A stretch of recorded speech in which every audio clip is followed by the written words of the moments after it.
We've used this exact system to add $10 million in sales pipeline for our clients. I'm going to break down all 5 steps so you can do the exact same thing.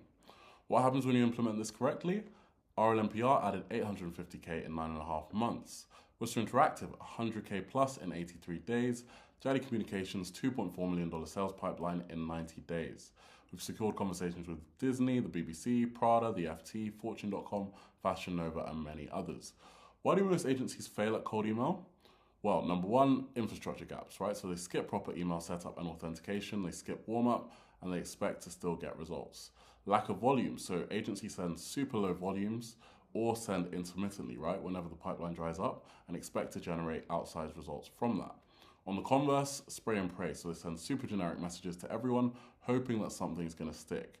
And then feature focus, so agencies focus on talking about what they do and the features that they have, rather than thinking about the specific pain points and problems that they address.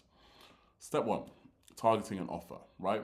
So a lot of agencies will get stuck at something like marketing directors at SaaS companies, but that's vague targeting and that doesn't really resonate with anyone specifically. An example of specific targeting that addresses a specific and precise pain point is creative directors at luxury fashion brands that are struggling with digital-first campaigns. Now, all good offers need to do one of the following 3 things. Make money, that's boost revenue and increase sales, save money, reduce costs and optimize spending, or save time, that's streamline processes and improve efficiency, freeing up time. So with that in mind, you need to go from we do services, which is a generic capability statement, like we do web design, we offer accounting services, to something that is a targeted problem solution fit, where you are talking about how you solve specific problems. So an example is we help B2B SaaS companies reduce customer acquisition costs by 40%, right? Step 2, email infrastructure and warm-up. So you need to use dedicated sending domains for cold outreach. You should never use your main domain, because when you're sending to people who don't know you, who have never heard of you, and so that's going to affect the deliverability of your domain. And so you want to protect your main domain from that, so when you're sending internal emails, you don't have any issues, right? So you want to set up multiple inboxes to distribute the sending volume across several accounts. So typically we'll set up 2 to 3 inboxes per domain. Then you want to use proper authentication, so SPF, DKIM, and DMARC. Make sure all of that is configured correctly. And then at minimum, you want to have a 14-day warm-up period. So you can hook them up to something like SmartLead, Email Bison, Instantly, and warm up those email accounts for 14 days. Now, one of the easiest ways to do this, and this is not sponsored, is go to one of our partners, right? Premiuminboxes.com, cheapinboxes.com. Both will do it for you, and you don't have to worry about any of the hassle of setup. Step 3, build lists and write email sequence, right? So in terms of list building, you have a ton of different options. What we like to use internally is Apollo.io to build those initial lists. It lets you filter at a pretty granular level.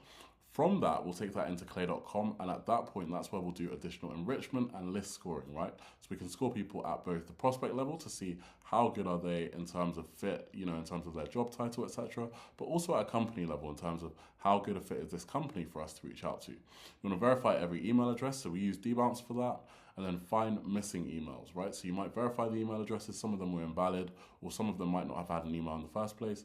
We use Lead Magic and Find Email internally to find those missing email addresses. So an example structure in terms of emails, we never go past 3 emails at this point.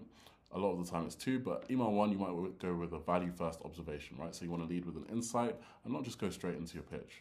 Email 2, relevant case study, so making sure that it's actually relevant and showing the transformation that you got for another company. Then email 3, a soft follow-up or perhaps a different angle, etc. People tend to overthink subject lines. Examples that still work for us: quick question about LinkedIn, prospect name, your name, intro, right? A couple of example emails here. So you can pause and have a look if you're interested in those.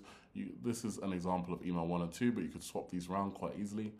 Try to keep it to 50 to 75 words, right? Brevity builds response rates. Now that said, every industry, every market is different. You might have a market that responds best to 300-word emails. So it's super important to always be testing. Step 4, launch, monitor, and follow up, right? So stop tracking opens and focus on tracking things that actually matter. So that's things like reply rates. You want to target 1% per email step as your benchmark. From that, you want to be looking for 15% of total replies should be positive, right? So 15% of all the people that reply should be a positive response, looking for more info, trying to book a meeting, etc. And of those, you want to have 25% of those book meetings. Now, if you have an SDR team, for example, who can dial up the prospects as soon as they reply, you can get this much higher. Remember that 80% of deals happen in touch points 5 to 12. So once you get that positive response from someone, you should be following them up pretty much forever, right?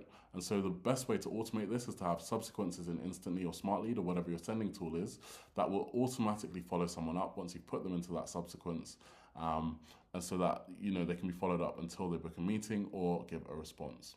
Step 5, optimize and scale. So you want to A/B test everything. Once you've done that initial setup, you've got your campaigns up and running, maybe you're starting to get positive responses, that's when you really want to double down on testing, right? Subject lines, email length, personalization approaches. You want to rapidly double down and figure out what's working and continue to scale that. Gradually, you want to build up the volume, and you always want to do this horizontally rather than vertically. What does that mean? So you want to buy additional domains and additional inboxes rather than increasing the number of emails you send from each inbox. Use the positive replies that you get to feed into the system so that you can further refine that ideal client profile. Then you always want to be checking sender reputation, removing any burnt domains from your sending pool and replacing them. So what separates winners from losers? Well, winners treat outbound as a complete system, not something that they do when they remember or whenever the pipeline dries up.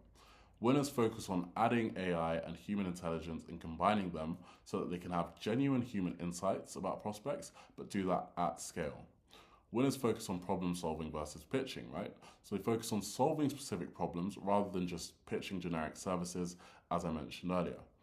And winners focus on proper infrastructure versus hope. So they invest in legitimate sending infrastructure instead of hoping that sending from their main domain, for example, is going to work. Now, as you can see, this can be a lot of work. If you want us to handle this for you, completely done for you, we handle everything from the tech setup to optimization. Click the first link in the description. It will take you to our website, and from there you can book a call with me to learn more.